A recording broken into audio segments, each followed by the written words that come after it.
राष्ट्रपति का 50 मिनट का अभिभाषण, सेनाओं में सुधार का दावा, अग्निवीर का नाम नहीं, शिक्षा नीति की बात पर विपक्ष के नीट के नारे।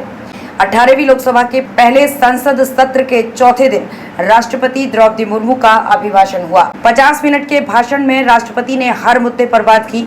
उन्होंने कहा, पेपर लीक करने वालों को कड़ी सजा दिलाई जाएगी। उन्होंने सेना को आत्मनिर्भर बनाने की तैयारियां भी बताईं। नॉर्थ ईस्ट में शांति के लिए सरकार के प्रयासों का भी जिक्र किया। हाल ही में कुछ परीक्षाओं में हुई पेपर लीक की जांच और दोषियों को कड़ी सजा दिलाने के लिए मेरी सरकार प्रतिबद्ध है। पहले भी कई राज्यों में पेपर लीक की घटनाएं हुई। इसके लिए दलगत राजनीति से ऊपर उठकर काम करने की जरूरत है। संसद ने भी इसके लिए कानून बनाया है। सरकार एक डिजिटल यूनिवर्सिटी बनाने की दिशा में काम कर रही है। इन्हीं प्रयासों से भारत दुनिया का तीसरा सबसे बड़ा स्टार्टअप सेक्टर बन चुका है। मेरी सरकार देश के हर युवा को बड़े सपने देखने और उन्हें पूरा करने का वातावरण दे रही है। ग्रुप डी और सी से इंटरव्यू खत्म किया है। युवाओं को भारतीय भाषाओं में इंजीनियरिंग की पढ़ाई का विकल्प दिया है। राष्ट्रपति ने कहा, अगले बजट सत्र में बड़े फैसले लिए जाएंगे। उन्होंने आपातकाल को संविधान पर सीधा हमला बताया। ये भी कहा कि देश ने इस हमले से उबर कर दिखाया। उन्होंने महिलाओं, युवाओं, किसानों, गरीबों के बारे में बात की। राष्ट्रपति ने चुनाव आयोग की तारीफ की। वहीं जीएसटी भारतीय अर्थव्यवस्था में सुधार के लिए मील का पत्थर बताया।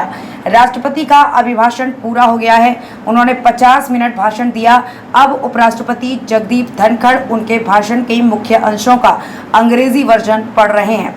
राष्ट्रपति बोली, इस संकल्प की सिद्धि में अवरोध न हो, यह हम सभी का दायित्व है और कर्तव्य है। जब संसद सुचारू चलती है, स्वास्थ्य चर्चा होती है, लोगों का विश्वास पूरी व्यवस्था पर बढ़ता है। जब भारत विकसित राष्ट्र बनेगा तो इसमें आपकी भी सहभागिता होगी। आने वाला दौर भारत का है, सदी भारत की है। इसका असर 1000 साल तक रहेगा। आप सभी जानते हैं, आज का समय पूरी तरह से भारत के लिए अनुकूल है। आज क्या नीतियां, निर्णय बनते हैं, इस पर पूरी दुनिया की नजर है। पिछले 10 साल में जो हुआ, उससे हम विकसित भारत बनाने के लिए नई गति प्राप्त कर चुके हैं। राष्ट्रपति बोली, 26 नवंबर को संविधान दिवस के रूप में मनाना शुरू किया है।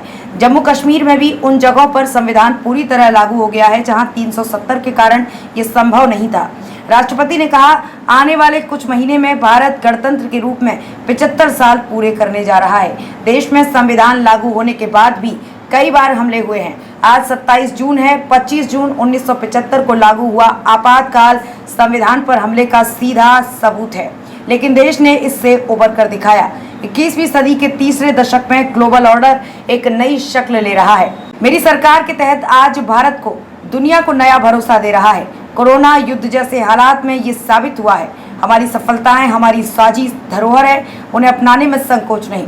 गर्व होना चाहिए। जो भारत डिजिटल पेमेंट के मामले में अच्छा प्रदर्शन करता है तो हमें गर्व होना चाहिए। जो भारत चंद्रमा के दक्षिणी ध्रुव पर पहली बार पहुंचता है तो हमें गर्व होना चाहिए। आज पूरा विश्व हमें मदर ऑफ डेमोक्रेसी के रूप में सम्मान देता है। मेरी सरकार विकास के साथ विरासत पर भी काम कर रही है।